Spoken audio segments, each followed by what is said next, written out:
सदस प्रभू यांनी सुरू केलं 18 दिवसात भगवद्गीता समजून घ्या या अध्ययन वर्गामध्ये सर्वांचं मनपूर्वक स्वागत आहे. आज आपण 11व्या अध्यायाचा अभ्यास करणार. अध्यायाचं नाव आहे विश्वरूप दर्शन. विश्वरूप. ओम अज्ञानतिमिरन्धस्य ज्ञानञ्जनशलाकया चक्षुरुमिलितं येन तस्मै श्रीगुरुवे नमः. श्रीचैतन्य मनोभीष्टं स्थापितं येन भूतले स्वयं रूप कदा मह्यं ददाति स्वपदान्तिकम्. वन्देऽहं श्रीगुरु श्रीयुतपदकमलं श्रीगुरु वैष्णवांशं श्रीरूपं सागरजातं सगण रघुनाथं तं तं सजीवं साद्वैतं सावधूतं परिजनसहितं कृष्ण श्रीकृष्ण चैतन्य देव श्री राधा कृष्ण पादान सगण लिता श्री शांतान पितांश्च हे कृष्ण करुणा सिंधु दीनबंधु जगतपते गोपेश गोपिका कांत राधकांत नमस्तुते तप्त कांचन गौरांगी राधे वृंदावनेश्वरी कृष्ण भानुसुते देवी प्रणमामि हरिप्रिये वाञ्छा कल्पतरुभ्यश्च कृपा सिन्धुभ्येव च पतितानां पावनेभ्यो वैष्णवेभ्यो नमो नमः.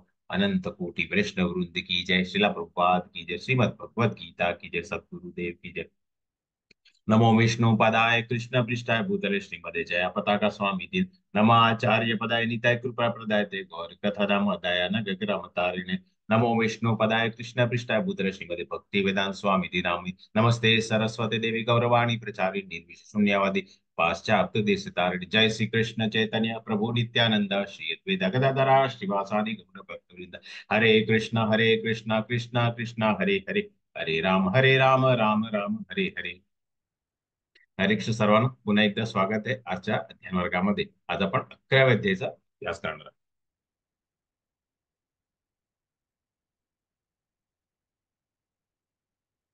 इस्कॉन श्री श्री राधा गोविंद मंदिर पुलेचे हे 800 श्री श्री राधा गोविंद यांनी साष्टांग दंडवत प्रणाम करून त्यांचा आशीर्वाद घेऊन आजचा अध्ययन वर्ग सुरू करतो.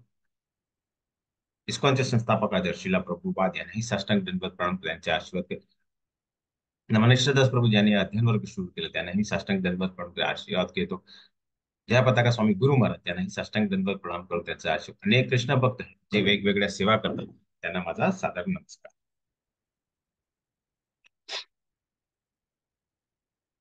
तर 11व्या अध्यायाची सुरुवात अर्जुनाच्या प्रश्नाने होते.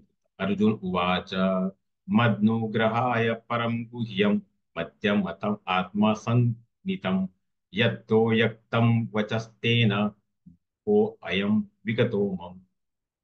अर्जुन म्हणाला, या परमगुही आध्यात्मिक विषयाबद्दल तुम्ही कृपा घेऊन जे उपदेश दिले आता ते ऐकून माझा मोह नष्ट झालेला आहे. कारण जवळजवळ दुसऱ्या अध्यायापासून आता हा 11वा अध्याय आहे. जवळजवळ 9 10 अध्यायापर्यंत भगवंतांनी अर्जुनाला वेगवेगळ्या विषयावरती ज्ञान दिलं. आणि काल आपण अभ्यास केला होता की भगवंताने आपल्या विषयीबद्दल भगवंताने ते पूर्ण पुस्तक परमेश्वर का आहे त्याच्यावरती भगवंतानी आपली जी विभूती आहे त्याचं वेगवेगळं वर्णन दिलं होतं.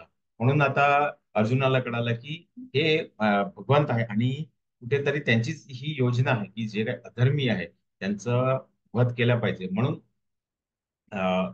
म्हणून आता अर्जुनचा जो मोह झाला होता की त्याचे नातेवाईक आहे, त्याचं पाप प्रतिक्रिया आहे, कौटुंबिक परा, हे जे प्रश्न त्याने पहिल्या अध्यायामध्ये मांडले होते त्याच्यावरती त्याला उत्तर भेटलेले आहे.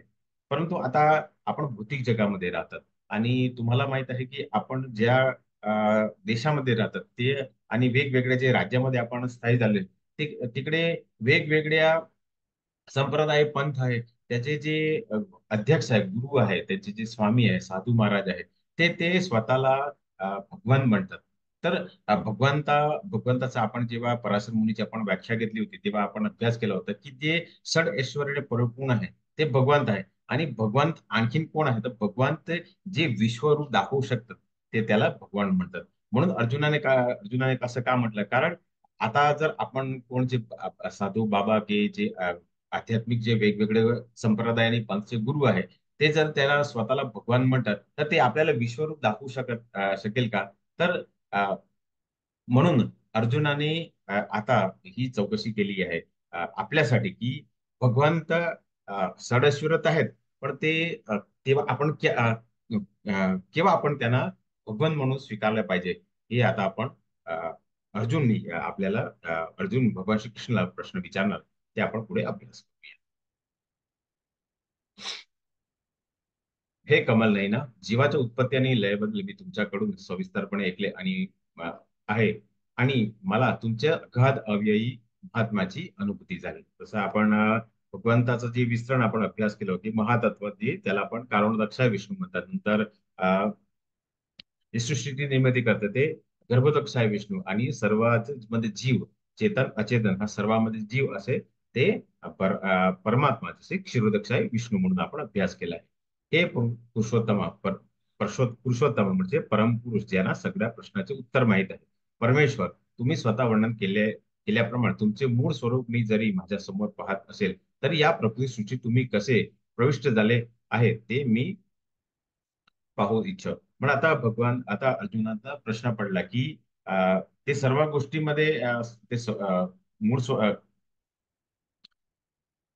प्रकृती सृष्टीमध्ये ते कसे प्रविष्ट होते ते आता त्यांना बघायचं आहे. कारण आपण त्यांचं विस्तरण बघितले आहे, पण ते कसे प्रविष्ट होते ते आता अर्जुनाने प्रश्न केलेला आहे. हे प्रभू, मी तुमचं विश्वरूप पाहणे शक्य आहे असे जर तुम्हाला वाटत असेल, तर हे योगेश्वर, तुम्ही कृपया ते आपल्या अमर्यादित विश्वरूप मला दाखवा. आता जसं मी तुम्हाला थोडी वेळ पूर्वी सांगितलं की आपण जे भौतिक जगामध्ये राहतो तेव्हा जे वेगवेगळ्या जे आध्यात्मिक संप्रदायाचे जे अध्यक्ष असतात, जे पंथाचे अध्यक्ष असतात, ते ते वेगवेगळे ज्ञान देतात. वेगवेगळे लोक त्यांच्याकडे आपले प्रश्न घेऊन जातात, त्यांचे जे संकट असतात ते घेऊन जातात. आणि ते त्यांचं मार्गदर्शन करतात, आणि काही लोकांना त्याचा फायदा होतो, तर ते त्यांना भगवान म्हणून त्यांना पदवी देतात. म्हणून आता आता अर्जुनाने प्रश्न केलेला आहे की ते प्रकृतीमध्ये ते कसे प्रविष्ट होत ते आता पाहायची इच्छा आहे. आणि त्याबद्दल जर अर्जुन त्याच्यासाठी जर त्यांना जर त्यांना जर योग्य वाटेल, जर त्याची जर हे असेल, अ, त्याची पात्रता असेल, तर आता भगवान त्याला विश्वरूप दाखायचं असं तो विनंती अर्जुन या या श्लोकामध्ये करतात. तर आता भगवान त्याच्यावरती काय उत्तर देते आता आपण अभ्यास करू. श्री भगवान म्हणाले, हे अर्जुना, आता माझे ऐश्वर्य पहा, अलौकिक आणि नाना वर्णानी अशी माझी सहस्त्रवधी रूप आहे. तर काल आपण भगवंताचे जे वेगवेगळे आपण जे आपण भगवंताची जे शक्ती बघितली होती, ज्या ती ती काल आपण असं त्याला आपण असं म्हणू शकतो की ती थिअरी होती. आणि आज भगवंत आपल्याला जे काही दाखवणार आहे ते भगवंत आपल्याला प्रॅक्टिकल म्हणून आपण दाखवणार आहे. नंतर ती जी विभूती, आपण वेगवेगळ्या विभूतीचे काल आपण अभ्यास केला, ते आता भगवंत आपल्याला दाखवणार आहे. पण हे त्याच्यासाठी अर्जुन त्याच्यासाठी आपली पात्रता काय आहे ते आपण आता पुढे अभ्यास करूया. तर इथे पहिल्या श्लोकामध्ये भगवंतांनी सांगितले की माझे ऐश्वर्य पहा, अलौकिक आणि नाना वर्णांनी माझी अशी सहस्त्रवधी, म्हणजे अनेक, जसं आपण सातव्या अध्यायामध्ये आपण अभ्यास केला होता की सहस्त्रवधी अनेक लोक प्रयत्न करतात, पण फक्त एकच व्यक्ती जो आहे तोच त्यांना त्याच्याकडे पोहोचू शकतात. पुढे भगवान, हे अर्जुना, तू जे काही पाहू इच्छितोस ते आता माझ्या या देहामध्ये पहा. तू आता जे काही पाहू इच्छितोस आणि भविष्यात तुला जे काही पाहायची इच्छा असेल ते सर्व हे विश्वरूप प्रकट करू शकतो. संपूर्ण चराचर या एकाच ठिकाणी स्थित आहे. तर आपला जो ब्रह्मांड आहे, आपला जो भौतिक जगत आहे, ते पूर्ण आता भगवंत आपल्या देहामध्ये दाखवणार आहे. तर इथेच भगवंत अर्जुनाला उत्तर दिले की आता माझे ह्या देहामध्ये, म्हणजे आता जो भगवंताचा जो देह आहे त्याच्यामध्ये तू जे काय पाहायची इच्छा आहे, आणि भविष्यात तुला, भविष्य म्हणले आपले जे आता जे आपण जे कलियुगामध्ये राहते त्याच्यासाठी भगवंतांनी उत्तर दिलं की भविष्यामध्ये जर कोणी सांगितलं की भगवान कोण आहे, आणि भगवान हे सर्व काय दाखवू शकतात काय, भगवान आता काय दाखवणार आहे ते आजचे जे आपण ज्याला भगवान म्हणतात ते दाखवू शकतात का, असं इथे भगवंत अर्जुनाला उत्तर देतात. म्हणून पुढे भगवान म्हणून म्हणतात, परंतु तुझ्या वर्तमान नेत्राने मला पाहू शकणार नाही, म्हणून मी तुला दिव्य नेत्र प्रदान करतो, माझे योग्य ऐश्वर्य पहा. तर आपण ही आपण ही हे नेत्याने आपणही बघू शकणार नाही, कारण आपल्यामध्ये ते पात्रता नाही. तर आपण जे भौतिक जगामध्ये राहतात तेव्हा काही असे सिनेमा असतात ज्याच्यामध्ये 3D इफेक्ट असतात, तर ते आपल्याला एका वेगळा आपल्याला चष्मा लागतो त्याच्यासाठी. तसंच इथे आता भगवंताचं जो ऐश्वर्य आहे तो खूपच दिव्य आहे. त्याच्यासाठी अ, जे अर्जुनाचे नेत्र आहे ते त्यांना पाहू शकणार म्हणून भगवंताने त्याला दिव्य नेत्र दिले. असं दिव्य नेत्र तुम्हाला माहित असेल तर व्यासदेवाने अ, अ, संजयला दिले होते. आणि त्यामुळे तो अ, दिल्ली म्हणजे हस्तिनापूरमध्ये बसून जवळजवळ 144 किलोमीटर जे कुरुक्षेत्र युद्धभूमी आहे तिकडे जे काय घडायचं ते आपल्या राजा धृतराष्ट्राला त्यांनी वर्णन केलं होतं. तसंच इथे भगवंत आता अर्जुनाला अ, एक दिव्य नेत्र प्रदान करते, त्यामुळे तो भगवंताचा जो विश्वरूप दर्शन आहे तो पाहू शकतात. असंच विश्वरूप जेव्हा हा जो महाभारताचा युद्ध पोकारला गेला होता आणि जेव्हा भगवान श्रीकृष्ण तिकडे शांतीदूत म्हणून अ, जेव्हा दुर्योधनला भेटायला गेले राजमहलमध्ये, तेव्हा दुर्योधनाने त्याचा जो शांती प्रस्ताव होता तो फेटाळला होता आणि त्याने भगवान श्रीकृष्णाला एका दोरीने बांधायचा प्रयत्न केला होता. तेव्हा भगवंतानी त्याला विश्वरूप दाखवलं होतं. तर आता हा दुसरी वेळ आहे ज्यावेळी भगवंता विश्वरूप दाखवणार आहे. संजय उवाच एवमुक्त्वा ततो राजन् जन्म महायोगेश्वरो हरिः दर्श दर्शयामास पदार्थात् परम रूप महेश्वर. संजय म्हणाले, हे हे राजा, या प्रकारे बोलून महायोगेश्वर पुरुषोत्तम भगवानने अर्जुनाला आपलं विश्वरूप दाखवलं. तर जसं मी तुम्हाला सांगितलं की जसं व्यासदेवाने ह्याला दिव्य नेत्र दिलं, तसंच आता अर्जुनाले जे दिव्य नेत्र देऊन भगवंताने त्याचं ऐश्वर्या जो विश्वरूप आहे त्याची दाखवायची सुरुवात केली. तर इथे आता संजय त्याचे वर्णन करतो आहे. आणि आता ही जी कल्पना आहे ती धृतराष्ट्र करतो आहे. ती कशी आहे, भगवंताचं विश्वरूप काय आहे ते आता आपण अभ्यास करू. तर इथे हा जो चित्र आहे तो भगवंताचा जो विश्वरूप आहे. इथे तुम्ही तो अर्जुन जो आहे तो इथे बसलेला आहे. अर्जुन आपल्या रथामध्ये आहे आणि भगवंताने आपलं विश्वरूप दाखवायची सुरुवात केली आहे. तर हे अ, 10 आणि 11व्या श्लोकामध्ये भगवंत अर्जुन आता त्याचं वर्णन करतो. अर्जुनाने या दिव्य स्वरूपात असंख्य मुक्त तुम्ही चित्रामध्ये बघू शकता ते हे असंख्य रूप आहे. अनेक असंख्य नेत्र आहे वेगवेगळे, असंख्य अद्भुत दृश्य पाहिले. हे रूप अनेक अलौकिक अलंकाराने विभूषित झाले आणि अनेक दिव्य शस्त्राने सज्ज झालेले आहे. तर भगवंताचं प्रत्येक जो देह आहे त्याच्यामध्ये असंख्य मुख आहे, असंख्य नेत्र आहे, असंख्य अद्भुत दृश्य आहे आणि अलौकिक अलंकार आहेत. प्रत्येक शरीरावरती वेगवेगळे अलंकार आहेत. पुढे अर्जुन म्हणतात की अनेक दिव्य शस्त्राने सज्ज झालेले आहे.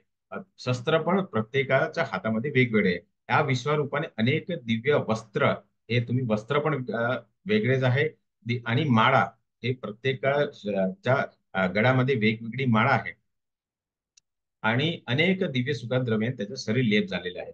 तर आपण भौतिक जगामध्ये राहतात तर आपल्याला जे आपल्या ज्या शरीरामध्ये जेव्हा दुर्गंध आपल्याला जे वास येतो त्यावेळी आपण वेगवेगळ्या हे परफ्यूम वगैरे लावतात. तसंच त्या काळी वेगवेगळे लेप लावायचे. म्हणजे इथे त्याचं वर्णन केलेलं आहे की अनेक दिव्य सुगंध द्रव्याचा शरीराला दिव्य लेप दिला होता.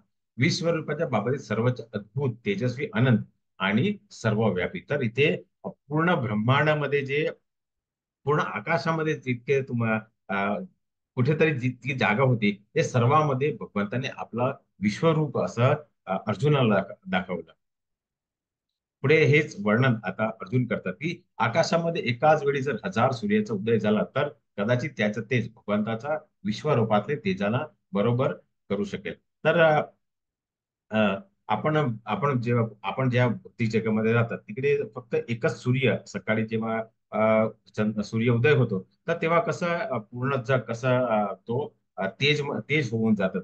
जे काय अंधकार आहे तो निघून जातात आणि आपल्याला सर्व उजवळ दिसतात. तसंच इथे आकाशामध्ये एकाच वेळी जर 1000 सूर्याचा उदय झाला तरी कदाचित भगवंताचा तेज इतका बलवान आहे, असं इथे अर्जुनाने या श्लोकामध्ये भगवंताचा तेज जे हे जे विश्वरूपामध्ये जे झालेलं आहे त्याचे इथे वर्णन केलेलं आहे.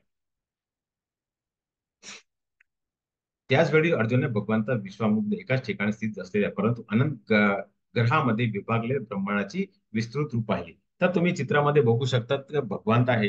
इथे तुम्ही चित्रामध्ये खालच्या बघा तर ते कमळावरती ब्रह्माजी बसलेले आहेत. जसं मी 2-3 दिवसापूर्वी तुम्हाला सांगितलं की गर्भोदक्ष हा विष्णूच्या नाभीहून आपली जी आपला जो भौतिक जगत आहे जे 14 लोक आहे त्याला सर्वोच्च वरती ब्रह्मलोक आहे. ते तुम्ही चित्रामध्ये बघू शकता ते हे ब्रह्मलोक पण ते भगवंताहून निघालेले आहेत. अ, आणि अनंत अनंत ग्रहामध्ये विभागले ब्रह्मांडची विस्तृत रूप आहे. तर इथे आता आपण पुढे जेव्हा अभ्यास करणार तेव्हा सांगू. पण आता ह्या इथे तुम्ही चित्रामध्ये बघू शकता त्यांच्या नाभीहून जे ब्रह्माची निर्मिती झाली म्हणजे आपल्या ब्रह्मांडाची जी निर्मिती झाली तेही आता अर्जुनाने इथे बघून ते या श्लोकामध्ये वर्णन केलेलं आहे. त्यानंतर भ्रमित आणि आश्चर्यचकित होऊन अंगावर रोमांचित उभारले अर्जुनने प्रणाम करण्यासाठी नतमस्तक झाला आणि हात जोडून त्याने भगवंताची प्रार्थना करण्यास प्रारंभ केला. तर हे जे भगवंताचे विश्वरूप आहे ते खूपच अलौकिक होतं म्हणून तो भ्रमित झाला. कारण आतापर्यंत असं कधी बघितलं नाही आणि आश्चर्यचकित होऊन अंगावरती रोमांच उभारला. तर आपण जर कोण गावामध्ये राहतात आणि त्याला जर आपण सांगितलं की दुबईमध्ये एक बुर्ज खलिफा नावाची एक बिल्डिंग आहे जी 155 एक 150 वर्षी एक माळाची एक बिल्डिंग आहे.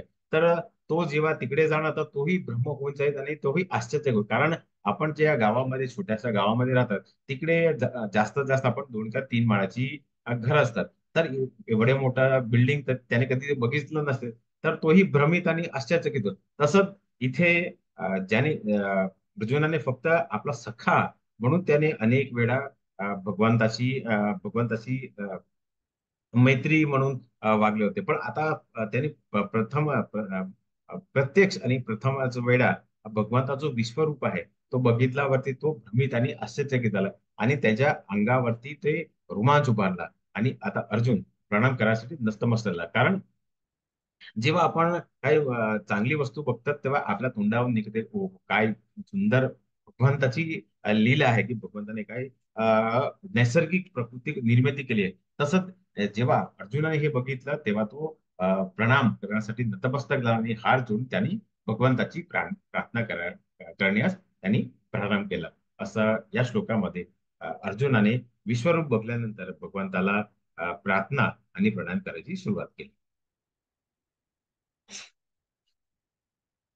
पुढे अर्जुन म्हणाला, हे भगवान, हे कृष्ण, मी तुमच्या शरीरात एकत्र झाले सर्व देवतांना आणि इतर विधी जीवांना पाहतो. कमल कमलासनावर बसलेला ब्रह्मदेव तसेच तसे तसेच भगवान शंकर सर्व ऋषी आणि अलौकिक सर्पांना मी तुमच्या देहामध्ये बघतो.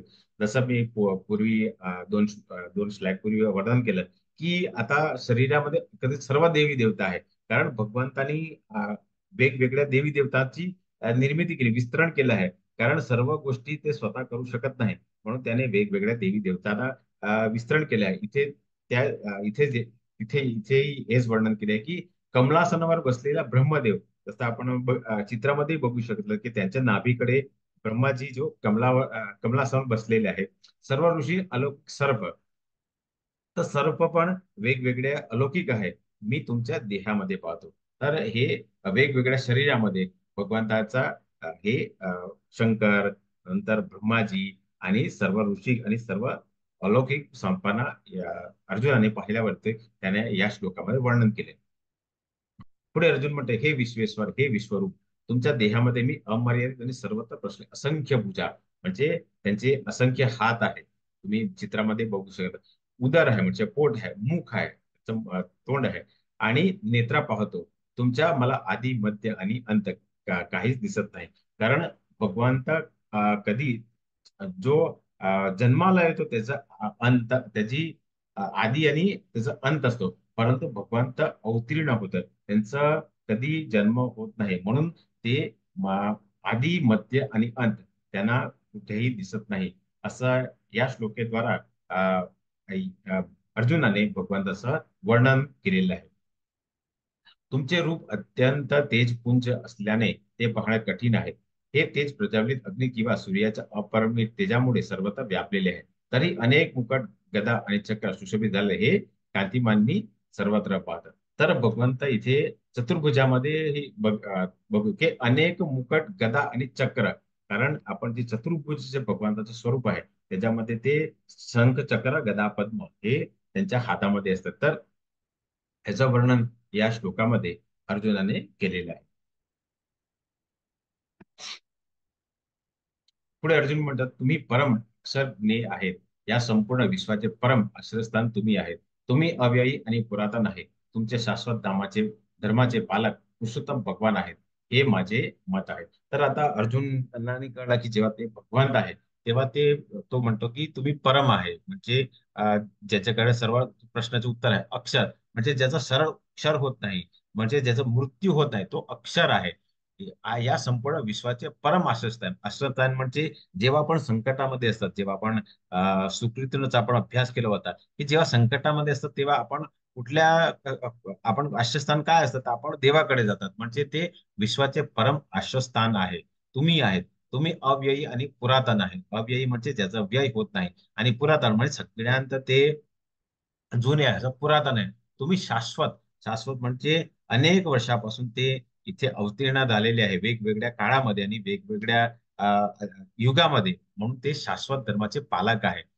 कारण जेव्हा आपण सत्ययुगाचा जेव्हा आपण अभ्यास केला तर त्यावेळी हिरण्यकश्यपूचा त्यांनी वध केला. कारण तोही अधर्मी होता. त्या जे भगवान विष्णूचे जे शुद्ध भक्त ते प्रल्हाद, त्याचे रक्षण करायला लागते त्यावेळी त्यांनी अवतीर्ण घेतलं होतं. नंतर रावणाचा वध करण्यासाठी आणि वेगवेगळ्या अनेक असुराचा वध करण्यासाठी त्रेता युगामध्ये भगवान श्री राम अवतीर्ण झाले. तर हे सर्व काय आहे, तर हे शाश्वत धर्माचे पालक म्हणून वेगवेगळ्या युगामध्ये अवतीर्ण झाले पुरुषोत्तम भगवान आहे. आणि हे माझे मत आहे असं अर्जुनाने इथे वर्णन केलेलं आहे. पुढे अर्जुन म्हणतो, तुम्ही आदी मध्य आणि अंत रहित आहे.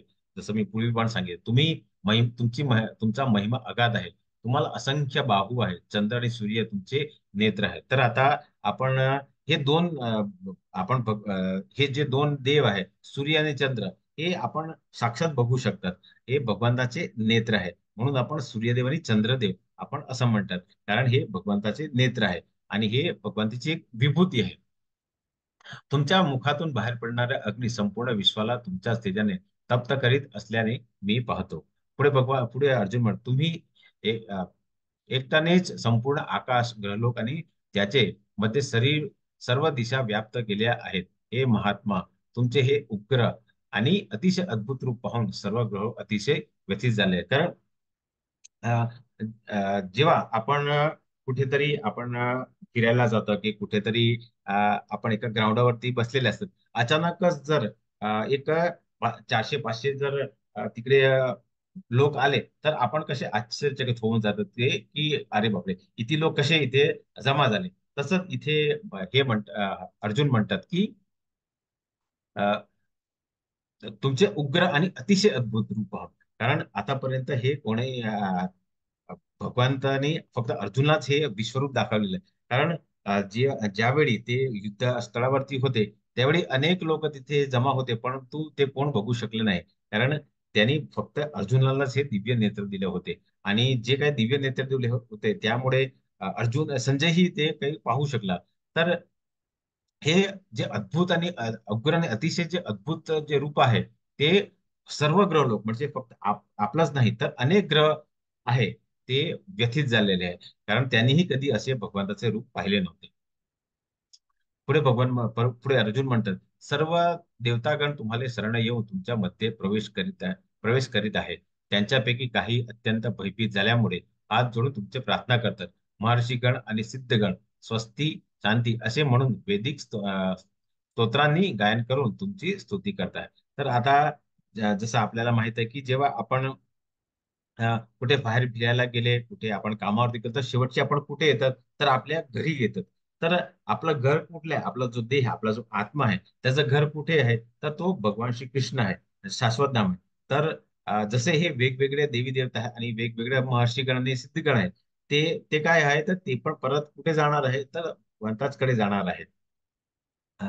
म्हणून इथे या श्लोकामध्ये त्याचं वर्णन केले आहे. आणि ते काय करतात तर ते त्यांच्यामध्ये प्रवेश करतात आणि ते वैदिक स्तोत्रांचं ते गायन करतात असं या श्लोकामध्ये अर्जुनाने वर्णन केले आहे. पुढे महर्षीगण सिद्धगण तर आहे त्या त्याउपरांत आणखीन कोण कोण आहे तर रुद्रगण आहे. तर जे वेगवेगळे अ, शिवाचे जे रूप आहे रुद्रगण आहे, आदित्यगण आहे, वसुगण आहे, साध्यगण आहे, विश्वदेव आहे, अश्विनी कुमार आहे, मरुदगण आहे, पितृगण आहे, गंधर्व, यक्षगण, असुर आणि सिद्ध देवता मिश्रित होऊन होऊन तुम्हाला पाहतात. तर हे सर्व जे तुम्ही बघू शकता ते हे सर्व त्यांना विश्वरूप तुम्ही बघू शकता तर किती वेगवेगळ्या भगवंताच्या हातामध्ये शस्त्र आहे. त्यांच्या डोक्यावरती अलौकिक वेगवेगळे सर्प आहे. तर असं जे अलौकिक जे स्वरूप आहे ते पाहून हे सर्व रुद्रगण आदित्यगण हे सर्व विस्मित होऊन भगवंताला पाहतात. असं इथे वर्णन अर्जुनाने भगवंताचं केलेलं आहे. आणि हे 5 श्लोकामध्ये भगवंताचा पूर्ण वर्णन केलेलं आहे अर्जुन.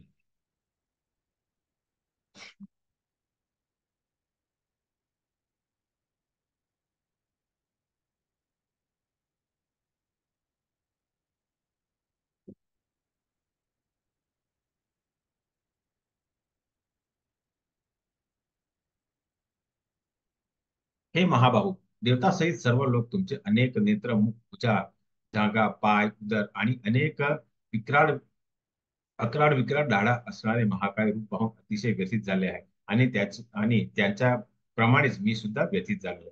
कारण जेव्हा आपण असं काहीतरी बघतात तेव्हा आपणही कसं अ, व्यथित होऊन जातात. तसंच आता अर्जुनही व्यथित झाले आहेत. तुम्ही चित्रामध्ये बघू शकता त्यांचे हे बघा तर हे जे शेवटचा जो चित्र आहे उजव्या बाजूला ते त्यांच्या तोंडामध्ये ते वेगवेगळे दाढा आहे हे बघ. कोणी आपणही जर भौतिक जगात असं कोण काही लोक असतात जे असे रूप धारण करू देत तर आपणही आपण व्यथित होऊन जातात. तर असं हे चित्र बघून आता अर्जुन व्यथित झाले आणि तसेच अनेक देवतासहित सर्व लोक तुमचे अनेक नेत्र नंतर मुख भुजा झांग हे बघून व्यथित झाले आहे. आणि अर्जुनही व्यथित झालाय असं त्याने या श्लोकामध्ये वर्णन केले आहे. पुढे अर्जुन म्हणते हे सर्व व्यापी विष्णू अनेक तेजस्वी वर्णाने युक्त तुमची आकाशाही भिडलेले तुमचीच वासलेली मुखे आणि प्रदीप्त विशाल नेत्र असलेले रूप पाहून माझे मन भयाने व्यथित झाले. त्यामुळे मी धैर्य आणि मानसिक संतुलन राखू शकत नाही. तर विश्वरूप बघायला त्यांनी विनंती केली होती पण आता विश्वरूप बघून तो व्यथित झालेला आहे. आणि आता जर त्याचं धैर्य म्हणजे आपण 1-2 मिनिटापर्यंत हे बघू शकतात पण जर हे आपल्याला जर थोडी लांबी वेळ जर आपल्याला हे बघायचं सांगितलं तर आपण बघू शकत नाही. तसं आणि आपली जी मानसिक संतुलन आहे तेही आपण राखू शकत नाही. तसंच अर्जुनाची हीच परिस्थिती झालेली आहे. कारण तोही आता त्याचं मन जो आहे तो भयाने व्यथित झालेला आहे आणि त्यामुळे त्याचं धैर्य आणि मानसिक संतुलन तो राखू शकला नाही असं वर्णन इथे या श्लोकामध्ये अर्जुनाने भगवंताला आपल्यासाठी केलेलं आहे.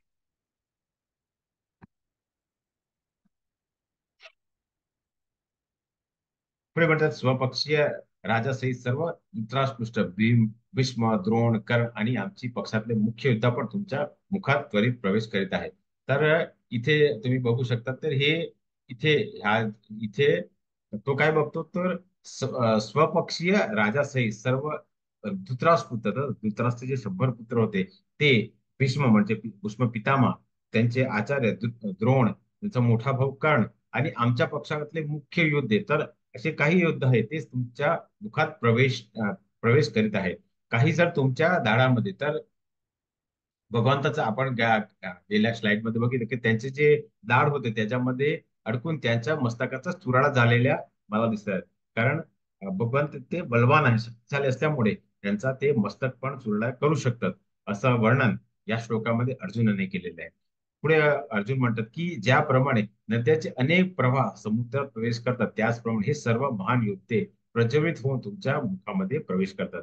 जसं आता पाऊस जेव्हा सुरू होईल तेव्हा छोट्या छोट्या जे नद्या असतात ते काय करतात तर ते समुद्राकडे निघून जाते कुठे थांबत नाही. तसंच हे जे महान योद्धा किती असेल तरी भगवंतापेक्षा ते महान होऊ शकत नाही. म्हणून हे सर्व जे महान योद्धा आहेत ते काय आहे, ते भगवंताच्या मुखामध्ये प्रवेश करतात, असं वर्णन या श्लोकामध्ये आणि इथे तुम्ही चित्रामध्येही बघू शकता. ते हे सर्व जे महान योद्धा आहेत आणि राजासहित धृतराष्ट्राचे सर्व पुत्र भीष्म हे हे सर्व पण भगवंताच्या मुखामध्ये प्रवेश करतात, असं या दोन श्लोकामध्ये या तीन श्लोकामध्ये अर्जुनाने वर्णन केलेलं आहे.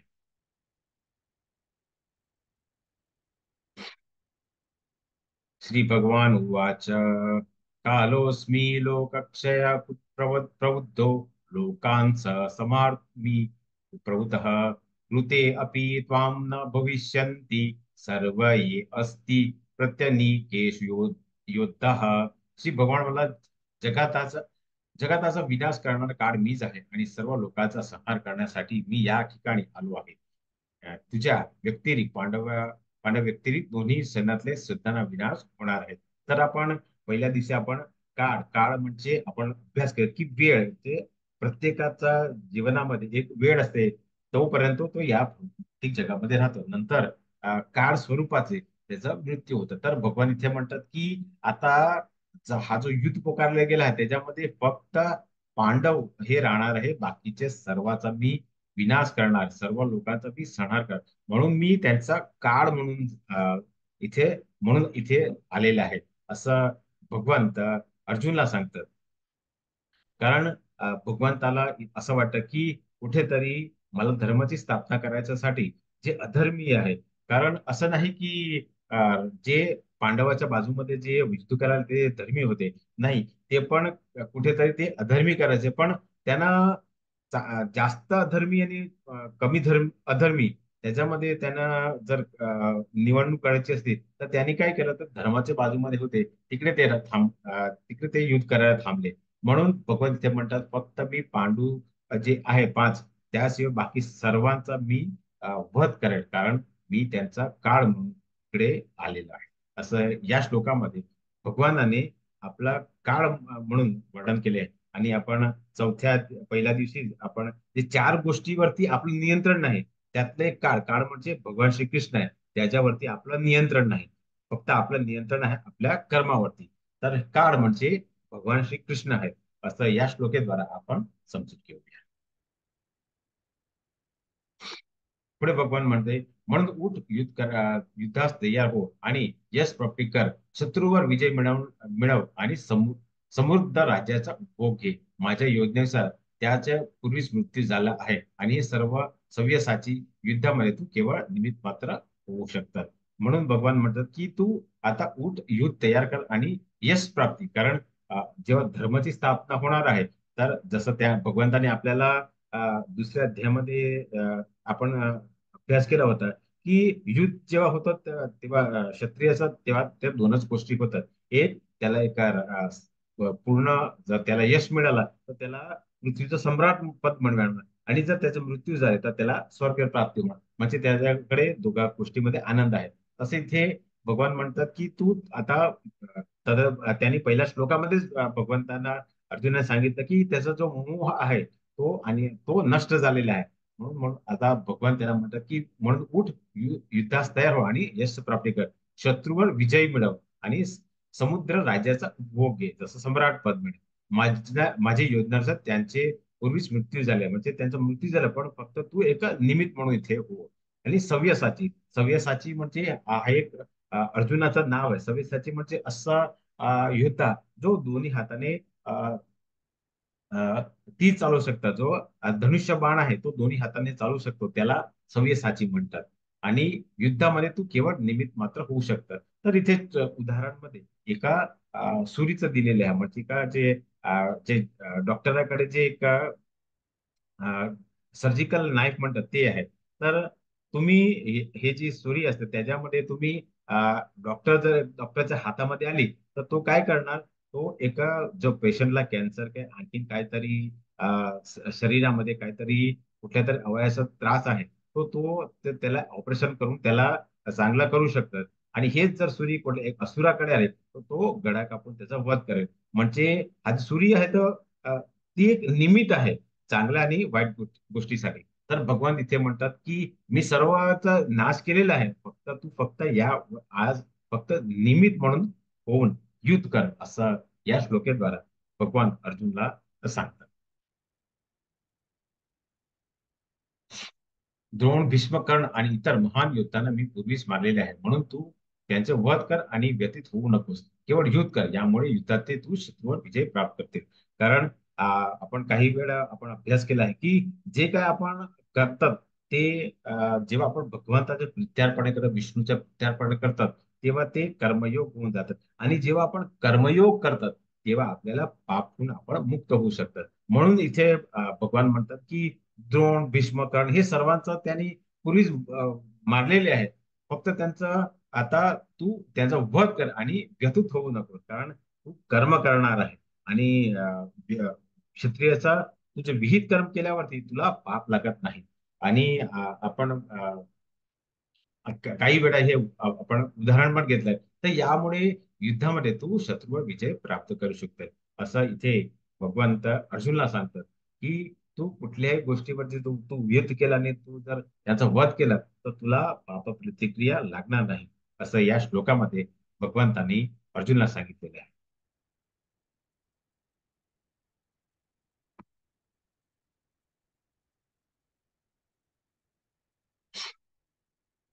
आता जे काही वर्णन अर्जुनाने आपल्यासाठी केलं तेच वर्णन आता संजय आपल्या राजा धृतराष्ट्र करतात की संजय धृतराष्ट्र म्हणाला, हे राजन, भगवंताकडून हे वचन ऐकून थरथर कापणाऱ्या अर्जुनाला हात जोडून पुन्हा पुन्हा नमस्कार केला. अत्यंत भयभीत झाले अर्जुन सदरीत स्वरात भगवान श्री कृष्ण असे म्हणाले कृष्णानं असे म्हणाले. अर्जुन म्हणाला, हे ऋषिकेश. ऋषिकेश म्हणजे ज्याने आपल्या जे इंद्रियावरती ज्याने आपले नियंत्रण केले आहे त्याला ऋषिकेश म्हणतात. आणि भगवंताचे एक नाव ऋषिकेश पण आहे, कारण ते आपल्या सर्वांचे इंद्रियाचे नियंत्रक आहे. हे ऋषिकेश, तुमच्या नावश्रवण संपूर्ण जगत हर्षोल्लास होते आणि सर्व लोक तुमच्यावर अनुरूप होतात. सिद्ध पुरुष जर तुम्हाला नमस्कार करीत असेल तरी राक्षस भयभीत होऊन इतस्त पडत आहेत. हे सर्व योग्यच घडत आहेत. पुढे म्हणतात की हे महात्मा, ब्रह्मदेवापेक्षाही श्रेष्ठ असा आदी सृष्टीकर्ता तुम्ही आहात, तर मग त्यांनी तुम्हाला का बरे आदरपूर्वक नमस्कार करू नये? हे अनंत, हे देवादेव, हे जगन्निवास, या भौतिक सृष्टीला पलीकडे असणार तुम्ही परम अविनाशी सर्व कारणाचे कारण आहे. जसं मी तुम्हाला सांगितलं की आपण जो भौतिक जग, आपला जो ब्रह्मांड आहे तो ब्रह्माहून उत्पन्न होते. त्याच्यावरती आहे लोक, ज्याला वैकुंठ म्हणतात. जसं आपण गोलोकामध्ये बघितलं की आपण ब्रह्मांडच्या वरती वैकुंठ आहे, जी भगवंताची ऑफिस आहे. आणि त्याच्यावरती भगवानचं निवासस्थान आहे, तो गोलकावृंद आहे. म्हणून इथे अर्जुन म्हणतात की हे महात्मा, ब्रह्मदेवापेक्षा श्रेष्ठ असे आधी सृष्टी करताय. कारण ब्रह्मदेव आपल्या सृष्टीची निर्मिती करतात, परंतु भगवंताची हे वेगळं अं, भगवंत वेगळाच ब्रह्मांड आहे. मग मग त्यांनी तुम्हाला का बरे आदरपूर्वक नमस्कार करू नये? हे अनंता, हे देवादिदेव, हे जगन्निवास, या भौतिक सृष्टीच्या पलीकडे असणार तुम्ही परम परम अविनाशी आणि सर्व कारणाचे कारण. म्हणजे आपण जसं भगवंताचा पहिला विस्तार काय बघितलं, जसं मी काही वेळा तुम्ही सांगितलं की कारण दक्षा विष्णू, म्हणजे कुठल्याही गोष्टीवरती आपल्याला कारण पाहिजे, म्हणजे कारणाचे कारण, असं इथे या श्लोकामध्ये अर्जुनाने वर्णन केले आहे. पुढे म्हणतात की तुम्ही आदी पुरुष भगवान पुरातन आणि या व्यक्त प्राकृतिक जगातील एकमेव आश्रयस्थान आहेत. तुम्ही सर्वज्ञ आहात आणि जे जे मे आहेत ते सर्व तुम्हीच आहेत. तुम्ही त्रिगुणातले असे परमपूज्य आश्रयस्थान आहे. हे अनंत रूपा तुम्ही सारी भौतिक सृष्टीत व्यापेल. तर जसं त्याने अर्जुनाने प्रश्न केला होता की तुम्ही सृष्टीमध्ये कसे प्रवेश होतात, तर आता हे सर्व भगवंताने आपलं जे ऐश्वर आहे हे दाखवून आता अर्जुनाला कळालं की ते प्रत्येक भौतिक सृष्टीमध्ये व्यापलेले आहेत, कारण त्यांची शक्ती अनेक आहेत. आणि ते प्रत्येक जगातमध्ये जगाचे आश्रयस्थान आहे. जसं आपण भगवंताचे शरणेला जातो, तसे अनेक जे देवी देवता आहे, रुद्रगण आहे, नंतर ऋषी आहे, हे सर्व हे त्यांच्या आश्रयस्थानामध्ये जातात. जसं आपला ब्रह्माजी आहे, तर ब्रह्माजीचे आयुष्य आहे, तसं तेही ज्यांचं तेव्हा आयुष्य पूर्ण झाले होते ते त्यांच्या आश्रयस्थानावरती जातात. तसंच आपण सर्व आणि हे भौतिक जगत ही भगवंताला अ, भगवंत व्यापलेले आहे, असं या श्लोकेद्वारा आपल्याला अर्जुन सांगायचा प्रयत्न करतो. मी तुम्हाला तुमच्या महिमा न जाणता माझे मित्र म्हणून मानून हे कृष्ण, हे यादव, हे मित्र असे अनादर संबोधले आहे. तर अर्जुन आतापर्यंत भगवंतांनी त्यांना 11व्या आपण अध्यायामध्ये आपण अभ्यास करू तोपर्यंत ते एका गुरु शिष्य म्हणून त्यांनी ज्ञान दिलंय. आणि त्यापूर्वी पहिल्या अध्यायामध्ये तो मित्र म्हणून त्याची सारथी सारथी म्हणून त्यांची अर्जुनाने त्यांची सेवा घेतली. म्हणून इथे आता अर्जुन वर्णन करत की मी तुमच्या महिमा न जाणता माझा मित्र म्हणून, म्हणून अर्जुनाने भगवंताला मित्र म्हणून त्यांना सेवा दिली. हे कृष्ण, हे यादव असे असे अनादराने संबोधले. काही वेळा त्याने हे यादव, हे कृष्ण असं संबोधले. प्रेमाने किंवा प्रमादाने मी जे काही केले असेल त्याबद्दल मला क्षमा कर. कारण आतापर्यंत भगवंताचं जे ऐश्वर्य होतं ते अर्जुनाने कधी बघितलं नव्हतं आणि भगवानाही त्यांना सांगितलं होतं. पण आता भगवंताने जेव्हा आपला विश्वरूप दर्शन दाखवलं तेव्हा अर्जुनला कळलं की भगवंत किती अलौकिक आहे, की दिव्य आहे. आणि नंतर त्याला कळालं की मी ज्यांना आपला मित्र मी ज्यांना आपला सखा म्हणून जे संबोधन करतो तो फार महान आहे. काही विश्रांतीच्या वेळेस चेष्टा करताना, एकाच शय्यावर शयन करताना किंवा एकत्र भोजन करताना अथवा बसताना आणि कधी कधी एकांतवासात तरी कधी अनेक मित्रांसमक्ष मी तुमचे अपमान केले. हे अच्युत, माझ्या त्या सर्व अपराधाबद्दल क्षमा कर. कारण त्यांना माहित नव्हतं, अर्जुनला माहित नव्हतं की भगवान तर विश्वरूपामध्ये म्हणजे प्रत्येक गोष्टीमध्ये ते व्यापलेले आहे. सर्व सृष्टीचे उत्पत्ती करता आहे आणि सर्वांचे ते आश्रयस्थान आहे. हे आतापर्यंत अर्जुनाला माहित नव्हतं. म्हणून आता जेव्हा भगवंताने विश्वरूप दाखवलं त्यावेळी त्याने बघितलं की ते सर्व जगामध्ये व्यापलेले आहे. आणि त्याने कधी त्यांना आदर दिलेला नव्हतं. म्हणून त्याने अनेक वेळा इथे वर्णन केलंय की विश्रांती वेळा, कारण आपण जर दुपारी की रात्री जर आपण झोपायचा प्रयत्न करतात आणि कोण आपल्याला फोन करतात तर आपल्याला असं त्यांचं आपल्याला त्याच्याबद्दल राग काही द्वेष येतो. तसंच इथे अर्जुनाला आता कळलं की ज्यावेळी भगवंत विश्राम करायचे त्यावेळी चेष्टा करताना एकच शय्यावरती, तर आपण मित्र असतात तर आपण एक लांबी ठेवून आपण त्यांच्याशी आपण वागतात. तसं अर्जुनाने तसं काय ठेवलं नाही. तो त्यांच्या शय्यावरतीच बसता कधी कधी एकांतवासामध्ये. तर भगवंत काही वेळा ज्या वेळा ते भगवंत अवतीर्ण झाले तर त्यावेळेला एकांतवास म्हणजे ते कधी ध्यान करायचे त्यावेळा मित्र आणि काही असे आपणही भौतिक जगामध्ये असतात, तेव्हा आपण काही करतात तर जे एक दोन आपले मित्र आहेत त्यांच्या समक्ष आपण तिसऱ्या मित्राची आपण काही वेळा अपमान करतात. तसंच अर्जुनाने काही वेळा भगवंताचा अपमान केलाय. त्याबद्दल अच्युत म्हणजे असं भगवान जे जे भक्त संकटामध्ये असतात, त्याचे जे शुद्ध भक्त असतात ते जेव्हा संकटामध्ये असतात तर ते त्या संकटात त्यांच्याकडे येते त्यापूर्वी भगवान तर त्यांच्या समोर प्रकट होतात. त्याला अच्युत म्हणतात. तर भगवंत हे अच्युत आहे. म्हणजे आता अर्जुन संकटामध्ये आले त्यापूर्वीच भगवान त्याच्या समोर आले आहे. म्हणून अर्जुनाने भगवंताला अच्युत म्हणून संबोधन केलेले आहे. आणि याबद्दल जे काय आतापर्यंत जे काही अपराध हे जे या श्लोकामध्ये जे वर्णन दिलेले आहे 2 श्लोकामध्ये त्याबद्दल आता अर्जुनाने त्यांची क्षमा मागलेली आहे. असा या 2 श्लोकाचा तात्पर्य आहे. पुढे अर्जुन म्हणतात, पूर्व मी कधी नाही पाहिलेले विश्वरूप पाहिल्यानंतर आनंदित झालो आहे, परंतु त्याचबरोबर भयाने माझे मन व्याकुळ झाले आहे. म्हणून हे देवादी देव, हे जगन्य कृपया माझ्यावर प्रसन्न व्हा आणि तुमचे पुरुषोत्तम भगवान रूप प्रकट करा. तर विश्वरूप तर आपण किती वेळा बघू शकतो. जर आपण कुठेतरी बिल्डिंगावर गेल्यावरती तर आपण एक एक तास की 2 तास आपण बघू शकतो. तसंच इथे भगवंताला विश्वरूप खूपच मोठा होता, कारण त्यांचे अनेक भुजा होती, अनेक सर्प होते, अनेक त्यांचे जे वेगवेगळे त्यांचे दात होते. हे सर्व बघून आता तो अर्जुन भयभीत झाला होता. आनंद झाला होता की त्याने खूप चांगला मला दिले, परंतु तो भयभीत झाला होता आणि त्याचं मन व्याकुळ झाला. म्हणजे आता तो भगवंताला विनंती करतोस की तुम्ही आता परत तुमचं जो मूळ स्वरूप आहे, पुरुषोत्तम भगवान म्हणून जो मूळ स्वरूप आहे तिथे ते तुम्ही आता प्रकट करा, असं आता या श्लोकामध्ये अर्जुनाने भगवंताला विनंती केलेली आहे.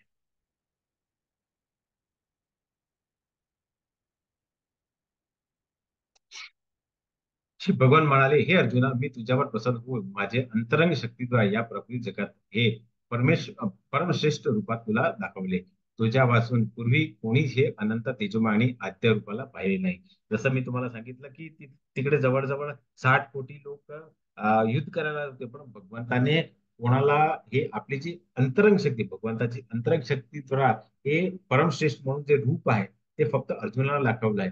आणि इथे भगवानाने वर्णनही केलं आहे की तुझ्या पासून पूर्वी कोणीच हे अनंत तेजोमय आणि आद्य रूप पाहिले नाही. फक्त हे भगवंतानी अर्जुनला दाखवलेले आहे. पुढे भगवान हे कुरुप्रवीर, तुझ्यापूर्वी माझे हे विश्व कोणी पाहिले नव्हते. कारण वेदाने, यज्ञाने, दानाने, पुण्यकर्माने किंवा उग्रतपाने मला विराट स्वरूप या भौतिक जगमाने पाहणे अशक्य आहे.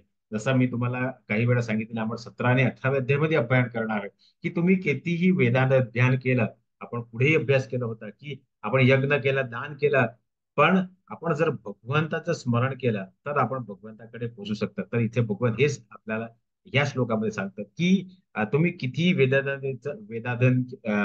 वेदात ध्यान केला, यज्ञ केला, दान केलं, पुण्यकर्म केलं किंवा उग्रतप केला, तरी भगवंताचं विराट स्वरूप भौतिक जगामध्ये आपण पाहू शकत नाही, असं भगवान इथे वर्णन करतात.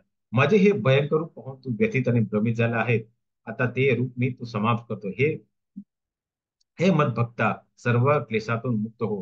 तुला जे रूप पाहण्याची इच्छा आहे ते रूप तू आता शांत चित्ताने पाहू शकतात.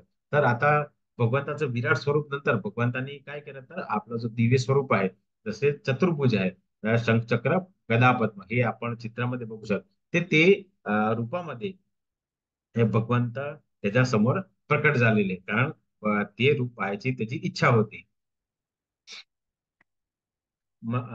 आता संजय आपल्या राजाला वर्णन कर. संजय धृतराष्ट्र म्हणतात, भगवान श्रीकृष्ण याप्रमाणे बोलून अर्जुनाला आपले मूळ चतुर्भुज आणि शेवटची द्विभुज रूप प्रकट केले आणि भयभूत अर्जुनाला धीर दिले.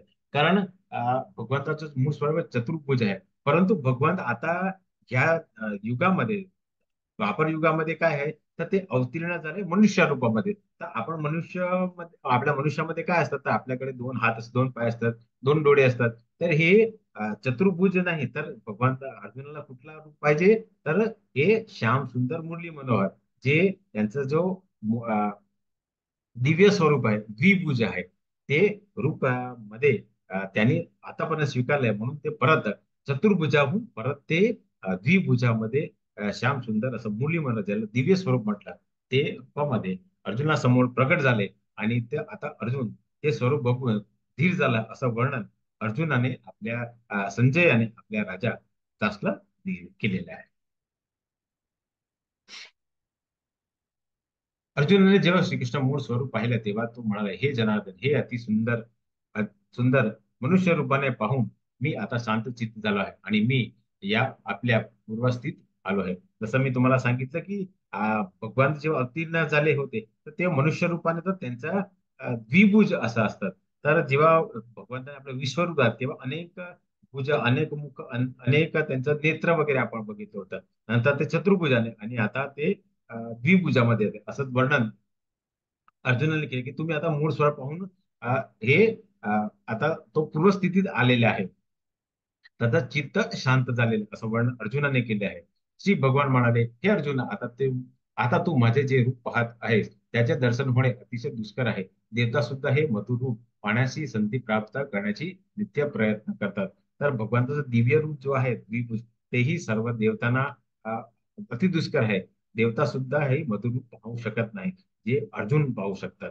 पुढे मग म्हणते, हे अर्जुना, जसा तुझ्या समोर उभा आहे, तसेच मला केवळ अनन्य भक्तीनेच जाणणे शक्य आहे. आणि या प्रकारे मला साक्षात पाहता येतं. केवळ याच मार्गात तू माझ्या रहस्यमय तत्वात प्रवेश करू शकतो. जसं मी तुम्हाला काय 2-3 दिवसापूर्वी सांगितलं की आपण फक्त अनन्य भक्तीद्वारा, अनन्य अनन्य म्हणजे आणखी कोणीच नाही, फक्त भगवान श्रीकृष्ण, त्यांचीच जर भक्ती केली तरच आपण त्यांना प्राप्त करू शकतात. त्यांचा लोक आहे, दिव्य लोक आहे, ते प्राप्त करू शकतात. असं इथे भगवान आपल्याला या श्लोकामध्ये गॅरंटी देतात की अनेक देवी देवताही प्रयत्न करतात, कारण ते त्यांचं ते विस्तरण आहे, परंतु त्यांना ही संधी मिळाली नाही. म्हणून भगवान म्हणतात, तुम्ही फक्त माझ्या अनन्य भक्त व्हा. आणि आपण 9व्या अध्यायामध्ये आपण अभ्यास करतो की भगवंतला आपले 56 भोग की आपल्याला महाग महाग आपले त्याला भेट नको. ते फक्त आपले चार गोष्टी, पण जर तुम्ही एका शुद्ध भक्ताने खूपच प्रेमपूर्वक जसं पत्रम पुष्पम फरम आणि तोयम हे पण स्वीकार करतात. तर जेव्हा आपण शुद्ध भक्तीने आणि फक्त अनन्य भक्तीने जर आपण केली, ते भगवान स्वीकारतील आणि आपण त्यांच्याकडे आणि त्यांचं रूप बघू शकतं, असं वर्णन अ, भगवंताने अर्जुनाच्या समोर केलेलं आहे.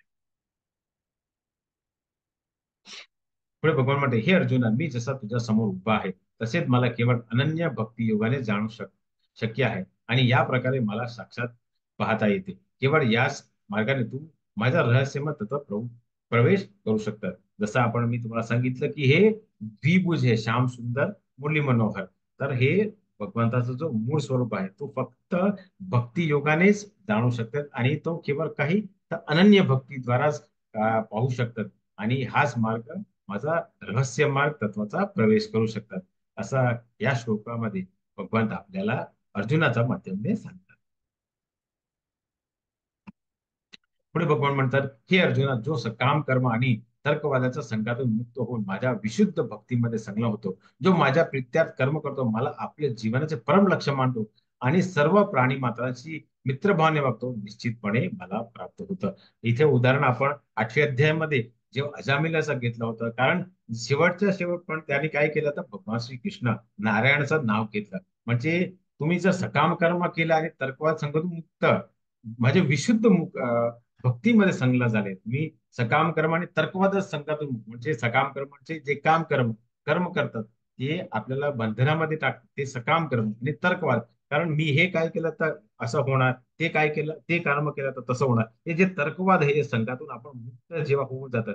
तर जर मी हे काम केलं तर भगवान मला हे फळ देणार, भगवान तर ते फळ देणार, हे जर आपला तर्कवाद जेव्हा आपण संघातून जेव्हा मुक्त होतात, तेव्हा आपण विशुद्ध आपण जेव्हा भक्तीमध्ये आपण भगवंताच्या प्रित्यार्पण. काही वेळा मी तुम्ही सांगितलं की आपण कर्मकांड सोडून आपण कर्मयोग केला पाहिजे, तेव्हा भगवंताचे प्रित्यार्पण जेव्हा आपण कर्म करतात आणि आपण भगवंतालाच जर आपण परम लक्ष मानून जर आपण सर्व प्राणी मात्र, कारण प्रत्येक 84 लक्ष योनी आहे ज्याच्यामध्ये भगवान श्रीकृष्ण आत्मा म्हणून राहतात, त्यांनाही आपण मित्रभावाने जर आपण वागतात, तेव्हा निश्चितपणे आपण भगवंताला प्राप्त करू शकतात.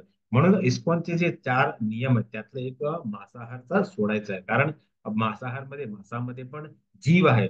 जसं आपण नॉनव्हेज सोडायचं काय म्हणतात, कारण भगवान म्हणतात मी सर्व प्राणी मात्रामध्ये पण आत्मा परमात्मा म्हणून स्थित आहे. तर तुम्ही त्यांना मारलं तर तुम्ही मलाच मारायचा प्रयत्न केलेला आहे, असं भगवान म्हणतात. म्हणून आपण प्राणी मात्राने आणि प्राणीलाही आपण मित्रभावाने जेव्हा आपण निश्चितपणे बघतात, तेव्हा आपल्याला भगवान म्हणतात की मी निश्चितपणे तुम्ही मला पाहू शकतात, असं या श्लोकेद्वारा भगवंत आपल्याला अर्जुनाच्या माध्यमाने सांगायचा प्रयत्न केला. इथेच आपला हा 11 अध्याय पूर्ण होतो.